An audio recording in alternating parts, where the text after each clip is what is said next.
とってもいいような夜だけどどよめききらめきと君も هاي جايز، كيف حالكم؟ أرجو أن تكونوا بخير. بما أن المدرسة قد اقتربت فأكيد سوف نبدأ بسلسلة العودة للمدرسة، وفي هذا الفيديو سنتحدث عن أساسيات حقيبة أول يوم مدرسة. وقبل أن نبدأ الفيديو لا تنسوا تحطوا لايك وتشتركوا بالقناة وتفعلوا زر الجرس وليتس جو. ننتقل الآن إلى الحقيبة. صراحة لا أنصحكم بهذه الحقيبة لأنها تكون صغيرة والأشياء التي تضعونها فيها مكدسة على بعضها، فعندما تحتاجون مثلا إلى قلم، يكون القلم هو آخر شيء في الحقيبة، فماذا يحدث؟ تخرجين كل الأغراض على الطاولة عشان حتى توصلي إلى قلم. فلهذا صراحة أنصحكم بالتوت باك لأنه تكون أوسع وأكبر وأوفر في المساحة وأريح في الاستعمال صراحة. ننتقل الآن إلى الدفتر. صراحة لا أنصحكم بدفتر صغير بل أنصحكم بدفتر كبير. لماذا؟ لأنه عندما تملى عليكم قائمة الأدوات أو الحصص التي ستدرسونها فأنا دائما يحدث معي موقف بايخ حرفيا.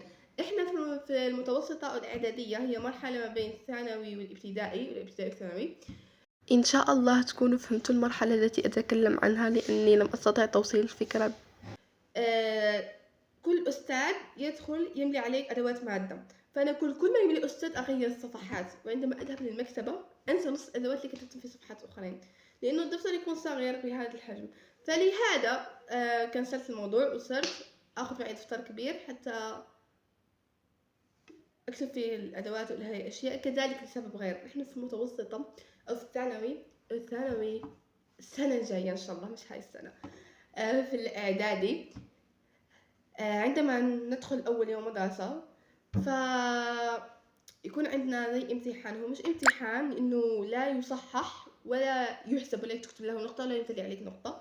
هو عبارة عن تقويم مكتسبات ليعرف الأستاذ مستواك اللي انتقلت به من سنتك اللي فاتت لسنتك الجديدة. فهذا دائما نحتاج إلى أوراق مزدوجة، وهاي أكبر مصيبة تحدث في القسم لأنه القسم كله يحتاج أوراق مزدوجة.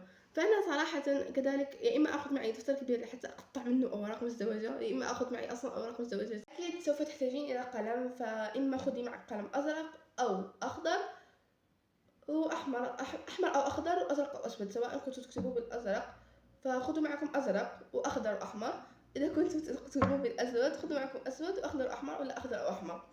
حتحتاجي كذلك لمسطرة، ممحات، قلم رصاص.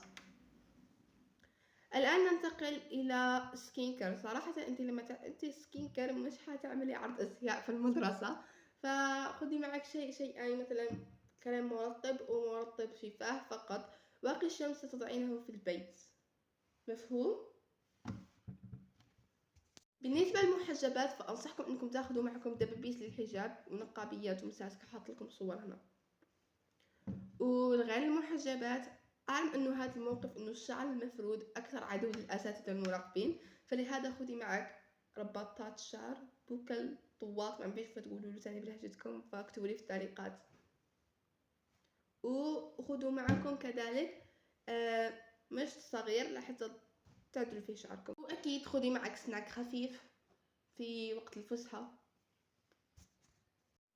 بالنسبة للميك اب أنا لا أؤيد فكرة الميك اب لأنه المدرسة أنت ذاهبة حتى تستقبلين معلومات، تطلبين علم، تعلمي مش لعرض أزياء. فبالنسبة للناس اللي حطوا ميك اب فصراحة حطوا ميك اب لو ميك اب أحسن، إنه أنتوا هدفكم إنكم تحددوا ملامح، تبرزوا ملامح، مش إنه تجذبوا انتباه. مع السلامة، نلتقي في فيديوهات لاحقة.